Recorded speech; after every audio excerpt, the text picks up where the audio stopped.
வணக்கம் ஃப்ரெண்ட்ஸ், நீங்கள் பார்த்துருக்கிற Harris voice. இன்றைக்கான வீடியோவில் நாம் என்ன பார்க்க போகிறோம்னா பிளாக் லவர் சீசன் 1 எபிசோட் 34.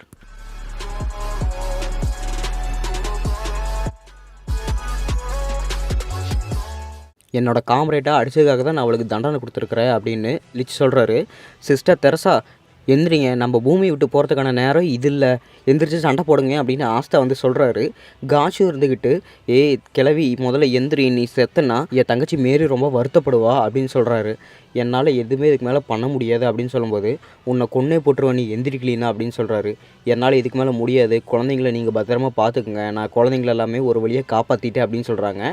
அந்த லிப்போடு இருந்துக்கிட்டு எல்லா குழந்தைகளையும் ஒன்று சேர்த்ததுக்கப்புறம் இவங்க உயிர் போகிற நிலமையில் அந்த லிப்போடு காணாமல் போயிடுச்சு.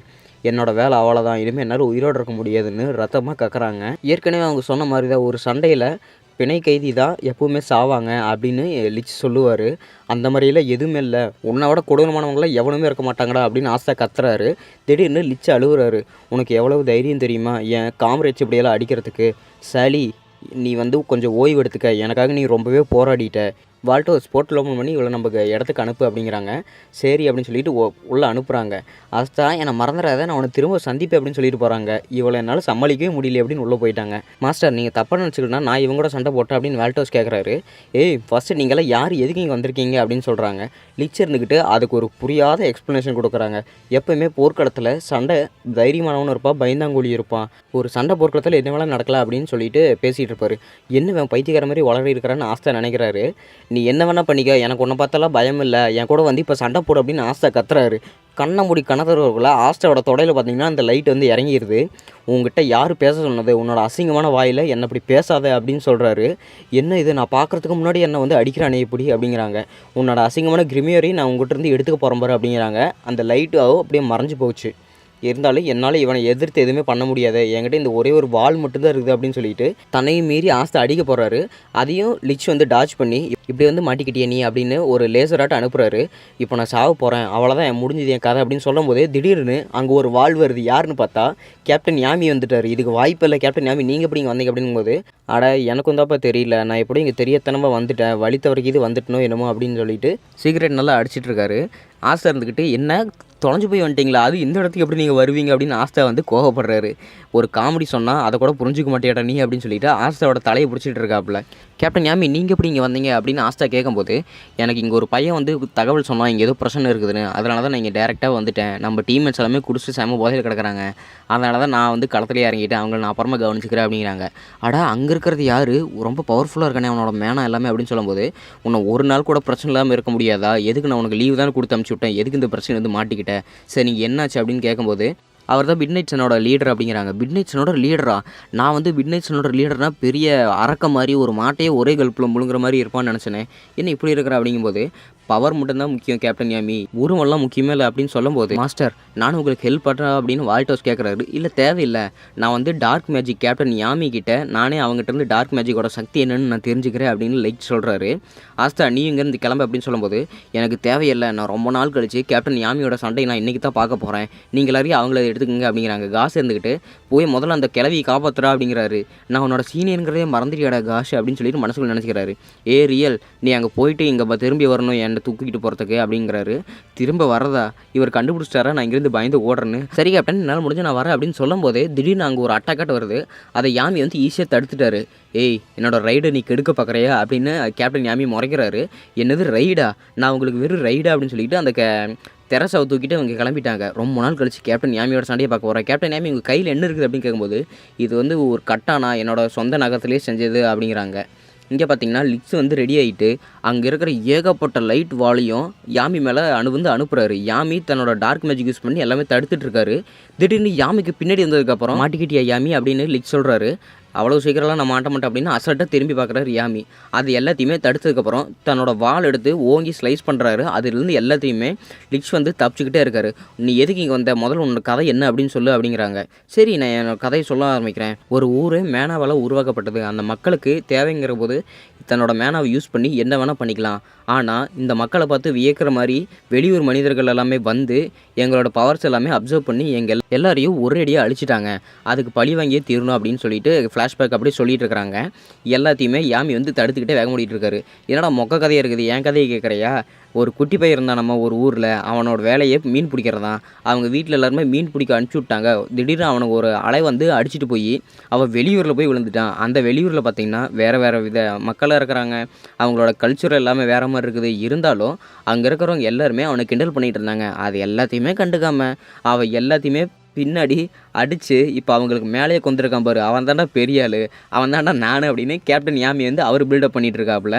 லீடர் நீங்கள் ஊன்னு சொல்லுங்கள், நான் அவனை போட்டுறேன் அப்படிங்கிறாங்க வால்டோஸு. அடா பாவி நீ யாரா நாளுக்குன்னா மூஞ்சியெல்லாம் இப்படி கொடு கூட இருக்குது அப்படின்னு கேப்டன் யாமி கிண்டல் பண்ணுறாரு. கேப்டன் யாமி இந்த இடத்துல நீங்கள் இப்படியெல்லாம் பேசிதான் ஆகணுமா அப்படின்னு ஆசை வைக்கிறாரு. இருந்தாலும் நான் உன்னை அழிக்காமல் விட மாட்டேன் கேப்டன் யாமி அப்படின்னு சொல்லும்போதே அவரோட ஸ்பீடு வந்து கொஞ்சம் கொஞ்சம் இன்க்ரீஸ் ஆகிருக்கிறது. லிக்டோட ஸ்பீடு, இவன் உண்மையிலேயே ரொம்ப சக்தி வாய்ந்தவன் ஆகிட்டான், இவன் முறைந்த விட ஸ்பீட் ஆகிட்டான். ஆனால் இதெல்லாம் என்னை தோகடிக்க பத்தாது அப்படின்னு கேப்டன் யாமி சொல்லிகிட்டே இருக்காரு. நீ தானே ஃபியூக்லின் அந்த நிலைமைக்கு வர வச்சது அப்படிங்கிறாங்க. ஆமாம் அது நான் தான், அவனை நான் சரியான வலையில் விழுவச்சு ஒரு வழி என்னோட மாஸ்டர் பிளானை அவனை வச்சு நான் எக்ஸிக்யூட் பண்ணிட்டேன் அப்படின்னு சொல்கிறாரு. எல்லாம் எனக்கு தெரியும், நீ அவனை வச்சு தான் ஏதோ பண்ணியிருப்பண்ணு அப்படின்னு சொல்லிட்டு அங்கே வர எல்லாத்தையுமே இவர் வந்து டாச் பண்ணிகிட்டு இருக்காரு. கேப்டன் யாமி லிச்சை அடிக்கிற எல்லா அடியுமே தாண்டி தாண்டி வேகமாக ஓடிட்டே இருக்காப்புல. செவுத்துல எல்லாமே பறந்து அடிச்சிருக்காங்க. விளையாடினது போதும், என்னோட கட்டானோட சக்தி பாரு அப்படின்னு சொல்லிட்டு அவரோட டார்க் மேஜிக் யூஸ் பண்ணி ஒரு ஸ்லைஸ் பண்ணுறாரு. காற்றுலேயே அந்த ஸ்லைஸு லைட் எல்லாத்தையுமே அடித்து உடச்சிட்டு லிச்சோட மூஞ்சிலே கீறிட்டு போயிடுச்சு. கேப்டன் யாமி நீ உண்மையிலேயே சூப்பர் கூல் அப்படின்னு சொல்கிறாங்க. ஆஸ்தா தூரத்துலேருந்தே நான் அடித்தது போதும், இப்போ நேரடியாக வந்து என் கூட மோது, நேருக்கு நேரம் என் கூட வந்து மோது அப்படின்னு சொல்கிறாங்க. அடேங்கப்பா கேப்டன் யாமியோட சக்தி இவ்வளோ சூப்பராக இருக்குது அப்படின்னு சொல்கிறாங்க. அடுத்து நீ வந்து இதை ட்ரை பண்ண அப்படின்னு கேப்டன் யாமி சொல்கிறாரு. என்ன விளையாடுறீங்களா, இதெல்லாம் என்னால் சுத்தமாக பண்ணவே முடியாது அப்படின்னு ஆஸ்தா வந்து பயந்துட்டு இருக்காங்க. மாஸ்டரோட அடியை தடுத்தும் அவனால் எதிரடி அடிக்க முடியுது அப்படின்னா மேஜிக் நைட்டில் இருக்கிற கேப்டனுக்கு எல்லாமே எவ்வளோ பவர் இருக்குது அப்படின்னு வால்டோஸ் யோசிக்கிறாரு. இதெல்லாம் ஒன்றும் பிரச்சனையே இல்லை அப்படின்னு சொல்லிட்டு லிச் இருந்துக்கிட்டு லைட் ஹீலிங் பவர் யூஸ் பண்ணிட்டுறாரு. இவனுக்குள்ளே இன்னும் எத்தனை சக்தி தான் இருக்குன்னு எனக்கே தெரியலையே அப்படின்னு சொல்கிறாங்க ஆஸ்தா. லிச்சை அடிக்கிறதுக்கு ஒன்று ரெடி பண்ணிகிட்டு இருக்காப்புல. கேப்டன் யாமி எப்படி அதை லைட்டை விட ஸ்பீடாக வருது, நீங்கள் எப்படி அதை எல்லாத்தையும் தடுக்கிறீங்க அப்படின்னு ஆசை கேட்குறாரு. இது எல்லாமே எங்களோட ஹோம் டவுனில் ஒரு கலை மாதிரி, அந்த கலைக்கு பேர் நாங்கள் கீன்னு சொல்லுவோம். பொதுவாக இந்த கீயை பயன்படுத்துகிற வீரர்கள் எல்லாமே தன்னோட கண்ணு காது மூக்கை எதுவுமே நம்பாமல் தன்னோட உடல் நம்பி மட்டும்தான் சண்டை போடுவாங்க. ஒரு அடி வருதுன்னா தன்னோட உடல் மூலமாக அது எல்லாத்தையுமே அறிஞ்சதுக்கப்புறம் இதை செயல்படுவாங்க அப்படிங்கிறாங்க.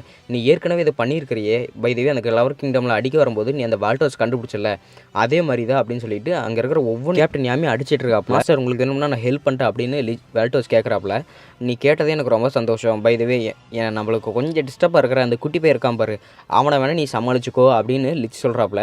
உங்கள் சந்தோஷத்துக்காக நான் எது வேணால் செய்வேன் அப்படின்னு வால்டோஸ் வந்து அங்கே ஒரு போர்ட்டலாட்ட ஓப்பன் பண்ணி தன்னோட கர்ஸ் மேஜிக் வந்து அந்த போர்ட்டலே அனுப்புகிறாப்புல. அதை வந்து யாமி கண்டுபிடிச்சிட்டு கேப்டன் யாமி நீங்கள் உண்மையிலேயே ரொம்ப கூல், அடுத்து நீ ட்ரை பண்ணுற பார்க்கலாம் ஆஸ்தா அப்படின்னு கேப்டன் யாமி சொல்கிறாரு. என்னால் கண்டிப்பாக முடியாது அப்படிங்கிறாங்க. என்ன முடியாதுன்னு சொல்லிட்டு இருக்கிறேன், நீ ஏற்கனவே விசார்ட் கிங் ஆகணும்னு என்கிட்ட சொல்லியிருக்கில்ல, அப்போ நீ விசார்ட் கிங் ஆகணும்னா உன்னோட சக்திகளை மீறி நீ எப்படியாவது செயல்பட்டாக்கணும், அப்போ தான் நீ விசார்ட் கிங் ஆக முடியும் அப்படிங்கிறாங்க. சரி கேப்டன் யாமி நான் அதை செய்கிறேன் அப்படின்னு ஆஸ்தா ஒத்துக்குவார். நீ எல்லாம் எனக்கு சரியான இணையே இல்லடா அப்படின்னு வால்டோஸ் வந்து அடிக்கிறாரு. அந்த கர்ஸ் மேஜிக்கை ஆஸ்தா வந்து மிஸ் பண்ணிடுவார். எட்டி பின்னாடி ஒரு உத.